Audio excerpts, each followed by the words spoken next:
Karachi government college बराए खवातीन की प्रिंसिपल फौजिया साहिबा ने एक मोटिवेशनल सेशन का इनेकाद किया, जिसमें जनाब मजहर मुनीर मेहदी ने बतौर मोटिवेशनल स्पीकर शिरकत की। इस 2 घंटे के सेशन में बहुत से अहम पहलुओं पर रोशनी डाली गई। या जो कुछ भी आप कह देते हैं और या फिर आप जो कुछ कर जाते हैं, यह आपकी गुडविल बना देता है या आपकी इलविल बना देता है। तो जब भी आपको कुछ कहने का मौका मिले सोच लें, मत बोलें।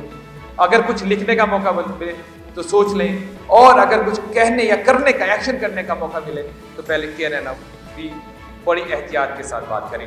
मेरी गुजारिश, अभी आप मुझे देख रहे हैं कि मैं ये जानता हूँ कि मेरा every impression is my last impression है। Similarly your every impression is your last impression as well. कि उन्होंने मुझे कहा कि आप चाणका मेडिकल कॉलेज में बीएससी की सीट पे अप्लाई करें, यानी कि पहले जहाँ पे तालीम के लिए वो मना करते थे, अब उन्होंने मुझे खुद परमिशन दी, मुझे फॉर्म फिल करवाया कि आप बीएससी की सीट पे अप्लाई करें। अल्हम्दुलिल्लाह मैं सोचना चाहिए, उस ज़माने में हालात ऐसे थे कि सिंध यूनिवर्सिटी में एडमिशन लेने के लिए मुझे नहीं फैमिली की जानिब से परमिशन मिली, तो मैंने एमए प्राइवेट कर लिया हिस्ट्री में जर्नलिस्ट। इस हौसला अफजाई सेशन में न सिर्फ शुरा की हौसला अफजाई की गई, बल्कि आने वाले वक्त में कैसे अहम मकासद को पूरा किया जाएगा इस बारे में भी आगाह किया गया। इसके अलावा इस सेशन में एक टॉक शो का भी इनेकाद किया गया, जिसमें शुरा को दरपेश मसाइल और उनके हल के हवाले से भी आगाह किया गया।